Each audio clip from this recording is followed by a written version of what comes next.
Queridos, vamos tomar os nossos lugares, vamos para o nosso momento de perguntas e respostas nesse momento. E começar com uma pergunta interessante aqui, atrelando a questão filosófica ao tema da conferência. Como o conceito teológico de promessa e cumprimento influencia na filosofia? Causa e efeito, ordem no mundo, etc. Como que há essa relação promessa e cumprimento em relação à filosofia? A filosofia ela não trabalha sem categorias históricas. Tanto é que quando você propõe a fazer uma história da filosofia, você faz uma história da filosofia fazendo filosofia. Assim como você não consegue fazer filosofia sem preceder a história. Você não faz ab ovo, como a gente defendeu. Do ponto de vista do filósofo que faz uma leitura da história, necessariamente a compreensão da relação cumprimento e profecia e promessa, ela é importantíssima porque ela categoriza a própria hermenêutica do filósofo. Não existe filósofo sem hermenêutica. Ele vai ter uma hermenêutica materialista dialética, ele vai ter uma hermenêutica pós-estruturalista, estruturalista. Cada hermenêutica filosófica vai pressupor uma compreensão do tempo,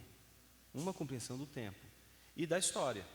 Então, nesse sentido, não há filósofo que não se posicione ao explicar o tempo, a sua própria perspectiva da história. Se é um grego, é cíclica, ela é trágica, ela é dionisíaca, né? Você tem a tragédia inicia um novo ciclo, e você tem um ciclo de repetições. Se você tem uma visão de cumprimento, de profecia, você tem uma visão linear. Você não tem, ainda que essa linearidade possa ser representada de diversas formas, ela não se apresenta de maneira cíclica, só para mostrar que existe um perfil hermenêutico na abordagem filosófica que não prescinde de uma interpretação também da história. Né? Então tem a ver com a cosmovisão e com o elemento teleológico. Se é um filósofo cristão, ele não pode defender uma historicidade cíclica. Ok. Uma pergunta aqui mais relacionada à palestra do professor Diego. A pessoa que pergunta diz assim: fiquei abismado com como as alusões expostas de Colossenses e Isaías produzem mais do que uma palestra e sim um sermão. Me surgiu então a seguinte dúvida: como distinguir uma busca por alusões que ampliam a exposição e a exegese das tradicionais alegorias que fazem saltos exagerados em detrimento do contexto? Existem alguns métodos, existem algumas abordagens para alusões e ecos, dependendo com quem você conversa.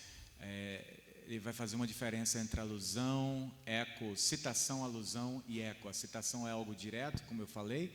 A alusão é uma referência um pouco mais clara, enquanto que eco seria uma alusão bem mais fraca, mas que também faria uma referência ao Antigo Testamento, a algum outro texto dentro dessa intertextualidade. Então, Bill apresenta alguns critérios para se analisar alusões, mas talvez aquele que marcou os estudos bíblicos nesse contexto todo é um acadêmico chamado Richard Hayes. Ele escreveu um livro sobre os ecos das Escrituras nas cartas de Paulo, e ele apresenta alguns critérios, como aquela possível alusão que Paulo estava fazendo, que algum autor do Novo Testamento possivelmente está aqui nos dando, estava disponível para ele naquele tempo, naquela época, era algo acessível, era um conhecimento comum. O volume que nós temos de referências dentro desse possível texto é um outro critério. Ele apresenta uns 7 critérios que têm sido usados na academia e tem sido debatido também. Se você me perguntar como que a gente pode fazer isso responsavelmente, algumas coisas precisam estar em mente. Uma é que exegese tem um pouco de arte também, você tem que entender isso, não vai ser matemático. Então, vai muito da sua interpretação, da maneira como você faz isso, mas é possível fazer com responsabilidade, deve ser feita com responsabilidade. No que diz respeito a identificar alusões, para mim, 2 critérios importantes seriam: há paralelos lexicais. Nós temos, em outras palavras, palavras, frases dentro desse contexto que fazem um link com aquela possível fonte da alusão no Antigo Testamento. Por exemplo, eu apresentei 3 metáforas que fazem uma conexão lexical com o Êxodo. E aí nós vemos o desenvolvimento que aparecendo até mesmo em outros lugares. Mas conceitos, ideias também podem constituir, como Bill coloca também, uma alusão. Ainda que as palavras sejam talvez um pouco diferentes, você tem um conceito claríssimo que você precisa levar em consideração dentro do contexto maior da carta, e aí vai diminuindo um pouquinho para dentro do capítulo, aquela perícope toda. Já a alegoria é uma busca bem mais arbitrária por um sentido mais profundo do texto, que não precisa estar ancorado no texto em si, mas muito mais na criatividade do intérprete. E aí você pega um texto e você pedir 10 bons acadêmicos para fazerem alegorias de um texto, eles vão dar alegorias diferentes. O que na minha interpretação, compreensão, é algo irresponsável. Então, o texto bíblico não é para ser alegorizado, mas é para ser, nossa interpretação precisa ser alicerçada, ancorada em questões lexicais e conceituais. Muito bem. Uma pergunta mais relacionada à palestra do professor Jonas. Qual seria, então, a diferença entre ideologia e uma filosofia? Ideologias são como sistemas filosóficos respondendo a problemas, ou, em algum sentido, essas ideologias, em algum momento, se tornam filosofias? Não, nesse sentido, a palavra filosofia está sendo usada de maneira coloquial, como a gente usa, né? Qual é a sua filosofia de ministério? Aí você já não está mais no ramo da filosofia, você está no ramo, como é que você pensa o ministério? Como é que você organiza o ministério? Então, a filosofia ela pode também, nesse termo, nesse uso coloquial, ser um nome que a gente dá para ideologias, pode ser um nome que a gente dá para cosmovisão, e etc. Mas a gente precisa tomar um pouco de cuidado com isso, porque a gente precisa voltar ao entendimento do que é a filosofia enquanto um fenômeno, uma vivência. Ou seja, os gregos deram uma visão da filosofia. Qual é a visão da filosofia? Amor ao saber. Ou seja, a filosofia está ligada à sabedoria. Veja, ela não está inicialmente ligada nem à técnica, que é um saber, não está ligada necessariamente, não se reduz à ciência, que é um saber, e à prudência, que é outro saber, que é o saber mais virtuoso. Ela é um saber, e não enquanto saber, mas como uma disposição para isso, o amor à sabedoria. Essa seria a visão de um grego. Então, de alguma forma, o grego sistematizou aquela experiência filosófica, que é a busca por sabedoria, e chamou essa busca de sabedoria de amor à sabedoria. Tanto é que, por isso que muitas pessoas usam o famoso recurso do milagre grego, que é a tragédia, sobretudo vivenciada no nosso contexto brasileiro, que é a tragédia do positivismo, que fundamentou as nossas universidades, fundamentou a nossa maneira de enxergar as ciências. O positivismo entendia o seguinte: você tem um Estado, o curso de positivismo lá do Augusto Comte, você tem um Estado que, em primeiro lugar, é um Estado religioso, que as pessoas acreditam de maneira mítica, mas elas começam a fazer perguntas um pouco mais filosóficas, aí surge um Estado metafísico. E aí que as pessoas acreditam naquela coisa chamada de essência do mundo, a natureza do mundo. Elas não recorrem aos deuses, mas recorrem à usia, a substância do mundo, etc. Bom, mas isso aí ainda precisava evoluir para um terceiro e último estado, que é o da ciência, que simplesmente não lida mais com aquilo que não pode ser conhecido, como, por exemplo, essências, essas coisas, de conhece os fatos. Ponto. Então, o milagre grego foi exatamente isso. Eles interpretaram como a Grécia sendo exatamente o movimento em que a Grécia estava eivada de questões religiosas, aí passaram a pensar metafísica, Platão e Aristóteles, e em vez da Grécia avançar para a ciência, que seria uma visão mais do tipo Leucipo, né, que é uma visão mais cientificista, ela voltou novamente para um perfil mais religioso, com as escolas helenísticas, a escola imperial romana, o mundo greco-romano, que aí a filosofia começa a falar sobre ética, etc. Aí eles veem uma decadência, mas aí chega a modernidade e realiza o sonho do milagre grego, que é abandonar de uma vez por todas essa parafernália de metafísica, de essência do mundo, e o fato é o que importa. Então, essa ideia foi a seguinte: o milagre grego, de repente, um momento, eles passaram a filosofar como se não tivesse nada antes, como se não tivesse nenhum movimento dentro dos próprios gregos que os motivassem a filosofar, os motivassem a fazer perguntas, os motivassem a questionar. E é nesse sentido que eu penso que a filosofia, ela tem o desafio de não ser interpretada como ideologia, de não ser interpretada como sistema, mas ser interpretada como um movimento, uma disposição para a sabedoria. E a disposição para a sabedoria não pode ser entendida como a redução ao sistema, como foi feito com o milagre grego, a ideia do milagre grego, e com a ideia das ideologias. Você pensar uma ideologia como uma filosofia é você perder de vista o fato de que a filosofia, ela não pode ser um sistema. O sistema sempre pode ser resultado de um trabalho filosófico, mas ele já não é mais filosofia. Ele é um sistema filosófico, ok. Como existe um sistema religioso, ok. Como existe um sistema político, ok. Mas você não pode chamar essas coisas de política, de religião e nem de filosofia. Filosofia, nesse caso, deve ser vista como uma disposição para o saber, portanto, para responder as perguntas últimas. Dá tempo de fazer só mais duas perguntas. Uma mais o senhor vai responder, a outra vocês dois vão responder. Pode ser? A pergunta mais direcionada à palestra do professor Jonas é: existe algum acadêmico atualmente na filosofia que trabalha a filosofia da história dentro de um olhar bíblico? E, se sim, pode nos apresentar um pequeno resumo do seu trabalho ou recomendar alguma obra?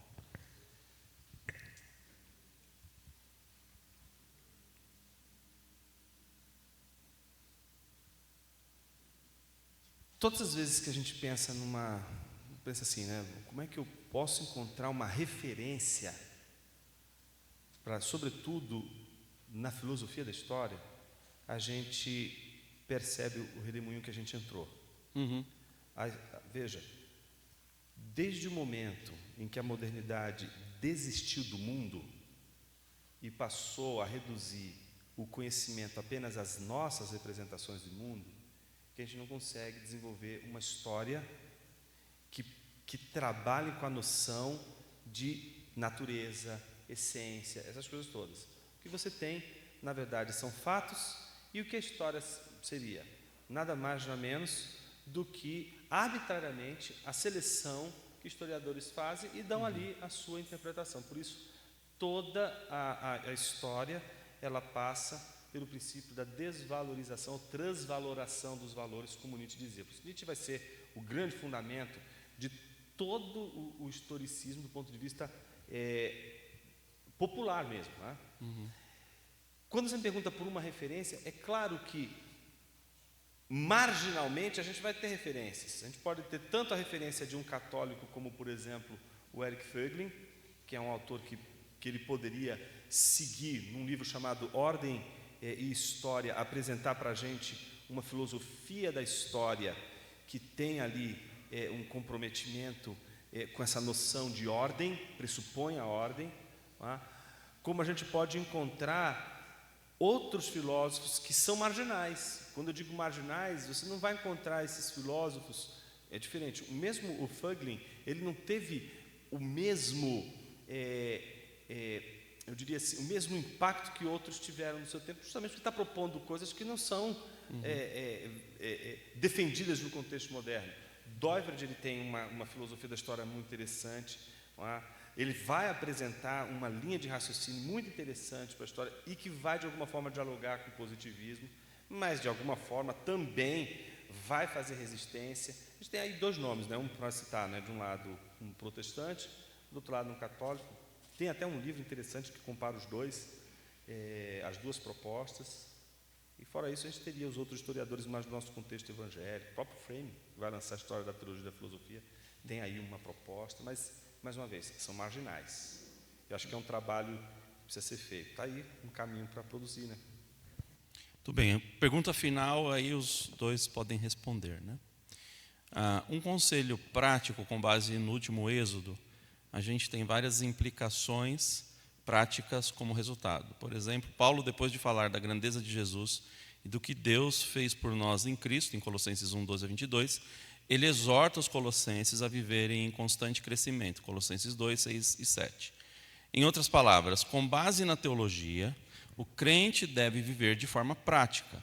E aí vem a pergunta: como lidar com pessoas na igreja, muitas vezes até pastores, que dão muita ênfase na vida prática e em detrimento da teologia?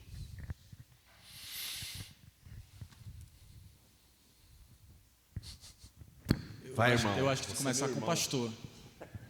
Tem que começar quem está no pastorado, né? Pode começar qualquer um dos dois aí. Quer Eu dizer, acabei de falar, eu vou dar a oportunidade para ele, porque de repente eu assino embaixo. É, né? Qual a pergunta mesmo? Tô brincando. Eu acho... Como lidar com a pessoa que enfatiza mais a questão prática do que em detrimento da teologia? Bom, lide com amor. Tenha misericórdia dele. Porque, né? E tente ajudá-lo de alguma forma. Se você estiver falando de você mesmo, que seria mais, talvez um pouco melhor, mais fácil a gente falar, eu acho que você precisa então rever as Escrituras, reler Paulo, ver a ênfase que ele dá, por exemplo, em suas muitas cartas, mas desde o Antigo Testamento, passando por Jesus, pelos demais apóstolos, no conhecimento verdadeiro do nosso Deus e então apenas sobre o conhecimento verdadeiro do nosso Deus, esta vida que é prática. Então a gente está vivendo em termos práticos o tempo inteiro, do contrário não há vida. Então, ou você constrói a sua vida, como Paulo diria, os gentios fazem, ele faz isso em Efésios 4, 24 a 27, ele contrasta o conhecimento verdadeiro daqueles que são de Deus com o conhecimento dos gentios que não conhecem a Deus, o gentio no uso teológico ali, ele fala, olha, eles vivem na ignorância, a mente deles está obscurecida e, portanto, eles têm um coração endurecido. E aí, mas vocês não foi assim que vocês aprenderam a Cristo Jesus, não foi assim que vocês foram instruídos por Cristo. E então Paulo desenvolve toda a ideia de santificação, de santidade, de um andar que é digno do Senhor, Efésios 4:1, nesse mesmo contexto, sobre um conhecimento verdadeiro e profundo de Deus. Em Colossenses mesmo, na oração de Paulo, ele dá graças pela fé dos colossenses e o amor por todos os santos, e em seguida ele ora para que o conhecimento deles seja aprofundado, o conhecimento de Cristo Jesus, para que eles conheçam o Senhor cada vez mais e assim eles possam viver a vida cristã. Então, mais uma vez em Efésios ele fala desse amor em verdade, né? Ou verdade em amor, né? Para ser mais preciso. As duas coisas precisam andar juntas. Então, eu imagino que muito conhecimento sem prática vira talvez uma abstração perigosa, mas prática sem um conhecimento verdadeiro pode virar um fanatismo muito perigoso. Então, enfim, a gente precisa se vigiar. Quanto ao próximo, se você vê isso no outro, bom, haja com amor e, se é possível, algum tipo de instrução, instrua. Não sei se é essa a pergunta. Não, concordo também com... Eu sempre fico... Eu já falei que seminários tem endemoniado, mas você quer me ver endemoniado? É o sujeito vir falar assim para mim: Jonas, por que você não faz igual Jesus? Eu já fico assim, arrepiado, só de ouvir falar. Por que você não faz igual Jesus? Eu já fiquei, eita. Jesus era tão simples. Falava por parábolas. Meu irmão, quando eu escuto isso, aqui dentro, se você um dia falar isso para mim, eu vou falar com todo amor com você, mas saiba que aqui dentro eu estou te chamando de todos os nomes, se você puder imaginar, começando por animal. Mas eu vou falar com toda delicadeza para você, vou abrir a Bíblia para você, porque a minha vontade não era falar com delicadeza, minha vontade era pegar você com a orelha e dizer assim: você vai ler a Bíblia agora comigo, porque você é um pagão que não lê Bíblia. Eu ia abrir Mateus para ele, sabe a parábola do semeador? Eu ia fazer, leia, mas leia em voz alta. Se lê baixinho, eu dava uma na cabeça, lê de novo e alto. Aí o sujeito vai contar a parábola, Jesus contando a parábola. Leu a parábola, entendeu essa parábola? Se ele falasse, entendeu, eu ia dar outro na cabeça dele. Agora você vai ler a outra parte. A outra parte é os discípulos chegando para Jesus dizendo, de cantinho, Senhor, eu não entendi essa parábola do semeador, o Senhor poderia explicar para a gente? Aí vem a explicação da parábola. Cara, Lewis dizia que daria a vida dele para ouvir um judeu bem estúpido, que está ali ouvindo a Jesus, do que um teólogo da Universidade de Heidelberg do século XIX, especialista em Novo Testamento. Por que ele está dizendo isso? Porque aquele cara ali, ele tem todas as condições para entender, e ele não está entendendo. E você, seu animal, você está dizendo que entendeu isso aqui. Vocês estavam aqui na exposição do Peter Williams, de Lucas 15. Cara, veja Lucas 15, analisa a parábola do filho pródigo. Primeiro, você nunca mais vai falar que é do filho pródigo. É a primeira coisa que você não vai falar. Porque Jesus nunca contou a parábola do filho pródigo. Aí você descobre a beleza de tudo aquilo ali. Você fala, quanta coisa. E o sujeito está dizendo, Jesus falava tão simples. Eu não sei, o cara só lê isso. Eu queria ver ele lendo Romanos. Entende? Então, eu acho que aí tem é um problema sério, que aí não é, meus irmãos. Eu entendo que algumas pessoas, quando elas dizem, eu prefiro mais a prática do que a teologia, não é porque elas conhecem a teologia, é justamente porque elas ignoram. Porque quando você conhece a teologia, ela te abre justamente para o Deus que não é a sua cara. Porque enquanto você não tem teologia, o Deus que te agrada é um Deus de óculos pretos, redondos, com barba, camisa preta, cabelos pretos, a barba um pouquinho grisalha, calça jeans preta, entende? Esse é o seu Deus. Agora a teologia vai fazer você, peraí, tem mais coisa aqui nesse negócio. Então eu entendo que as pessoas elas podem simplesmente querer ser mais a prática do que a teologia. Primeiro, porque elas ignoram a teologia. E por que elas ignoram a teologia? Analfabetismo. Mas ela sabe ler. Mas não estou falando desse analfabetismo, estou falando do analfabetismo de texto. Somos o povo do livro que odeia ler.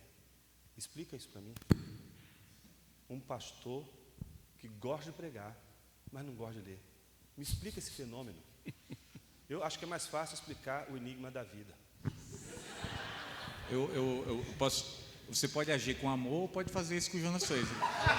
Assim, são duas maneiras, entendeu? 2 métodos. Eu tenho uma dica também. Ambos são eficazes. Agora, ele desabafou, posso desabafar também? Pode. Mas eu tenho uma última dica, só uma dica. Aqui é um divã. Pô, deixa eu. Então, com todo o amor, eu acho que um dos grandes problemas que a gente tem mesmo no Brasil hoje, e é firme aqui, é muito forte, é justamente essa ignorância bíblica e essa apologia da ignorância. De que quanto mais ignorante, mais santo. Então, uma das minhas teorias é que nós sofremos de esquizofrenia, os cristãos e pastores, e uma outra teoria é que eu estou ficando cada vez mais convencido de que nós, pastores e crentes no Brasil, não confiamos tanto na autoridade e poder das Escrituras como a gente acha bonito demais falar no Twitter, no Instagram e etc., ou nas nossas igrejas, que nós confiamos nas Escrituras, mas não confiamos. Porque se nós confiássemos, nós acreditávamos que ela é capaz de transformar mais do que as nossas estratégias de marketing ou qualquer outra coisa. Então, é muito simples. Você fala o seguinte, olha, a gente precisa fortalecer a igreja, a gente precisa plantar mais igrejas, fazer missões. O que é que você precisa fazer? Compra um terreno, joga alguém lá. Tá, mas a gente vai preparar esse líder como? Não precisa. Vamos comprar um terreno, a gente levanta o prédio, joga alguém lá, ele vai começar a reunir-se por lá, e aí a gente vai, de vez em quando, fazer um projeto de evangelismo no bairro, e acabou. E aí a gente está plantando uma igreja. Ué, mas peraí, mas a gente não vai preparar um líder biblicamente para ele ser um cara capaz de dialogar, de pensar biblicamente, para que ele saiba fazer exegese e pregue a Bíblia com fidelidade e veja a pregação fiel das Escrituras com profundidade, que Jesus nunca foi simplório, nunca foi simplista, mas foi profundo, e a pregação sozinha vai produzir o crescimento orgânico da igreja. A gente não crê nisso, a gente fala que crê, mas é como um esquizofrênico que fala uma coisa, mas faz outra. A gente fala que crê, mas a menor atividade, ou atividade de menor esforço da média dos pastores brasileiros que eu conheço. Então, há exceções, é óbvio que há muita gente boa, graças a Deus, mas isso a gente consegue aferir pelo nível de pregação que a gente escuta. E pelo nível, infelizmente, que a gente vê de missões e plantações, ou seja, a gente não crê. Se cresce, de fato, dava um passo para trás, aprofundava nesse conhecimento e deixava que as Escrituras fizessem esse trabalho de fortalecimento, de crescimento e edificação da igreja. A dica que eu diria, um livro antigo, que infelizmente não publica mais, os meus alunos sabem disso. É aqueles livros que valem cada vírgula, mas não publicam mais. Isso deve ser uma piadinha pro Sérgio que está ali atrás, né? Quem precisa de teologia, Stanley Granz e Roger Olson, muito bom, Editora Vida, publicado aí nos anos 2000. E eu não sei se vocês conhecem, tem um livro excelente da Vida Nova, eu acho que o Jonas conhece o autor, Inteligência Humilhada. Valeria a pena a leitura também, né? Principalmente o capítulo 1, que vai trabalhar um pouco mais a respeito da teologia e do conhecimento de Deus. Ali tem amor. Ali tem amor. Eu acho que o irmão conhece o livro, né? Ali tem amor, seu animal.